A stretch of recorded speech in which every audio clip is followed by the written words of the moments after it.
વડોદરા શહેરની સૌથી મોટી અને આશરે 150 વર્ષ જેટલી પૌરાણિક પરંપરા ધરાવતી માંજલપુર વિસ્તારની ભવ્ય હોળી આજરોજ હોળિકા દહન નિમિત્તે વિધિવત પ્રગટાવવામાં આવી। માંજલપુર વિસ્તારમાં દર વર્ષે ઉજવાતી આ ઐતિહાસિક હોળી શહેરમાં વિશેષ આકર્ષણનું કેન્દ્ર બની રહી છે। લગભગ દોઢ સદીથી ચાલી આવતી આ પરંપરા આજે પણ એટલી જ ભવ્યતા અને શ્રદ્ધાભાવે નિભાવવામાં આવી રહી છે।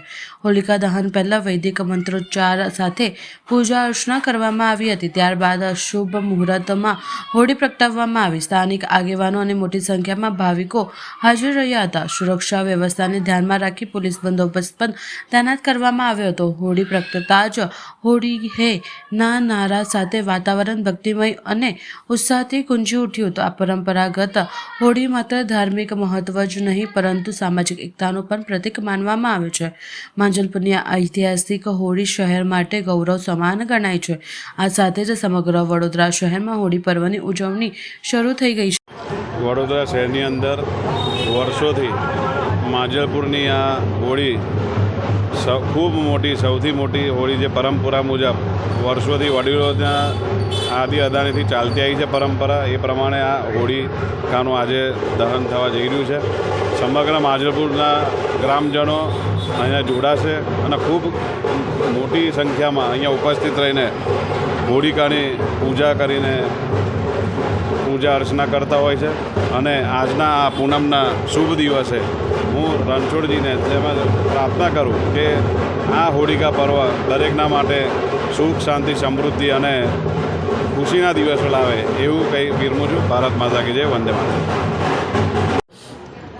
આજે વડોદરા શહેરના તમામ નગરજનોને હોળીની હાર્દિક શુભેચ્છા। વર્ષો વર્ષથી પ્રગટાવવામાં આવતી હોળી માંજલપુર ગામની સૌથી મોટી હોળી હોય છે। 87થી ચિરાગ ઝવેરી જ્યારથી કોર્પોરેટર થયા ત્યારથી તો હું એમની સાથે જ આ હોળી પ્રગટાવવા માટે સાથે આવું છું અને જોઉં છું કે વડોદરાના માંજલપુરના તમામ ગ્રામજનો, આજુબાજુની સોસાયટીના પણ તમામ રહીશો બધા જ આ હોળીની રંગે ચંગે પૂજા કરી અને પોતાની આસ્થા પ્રમાણે સૌ એમના દર્શન કરે છે। વડોદરા શહેરની આ મોટામાં મોટી જે હોળી કહેવાય છે એ માંજલપુરની હોળી 150 વર્ષથી આમ તો શરૂ થઈ છે, પણ અમે લોકો જ્યારથી અહીં આગળ આવીએ છીએ ત્યારથી દર વર્ષે ચિરાગ એમની પૂજા કરતા હતા અને પૂજા કરી અને સૌ ગ્રામજનોને સાથે લઈ અને એમની પૂજા હોળી માતાની કરતા હતા।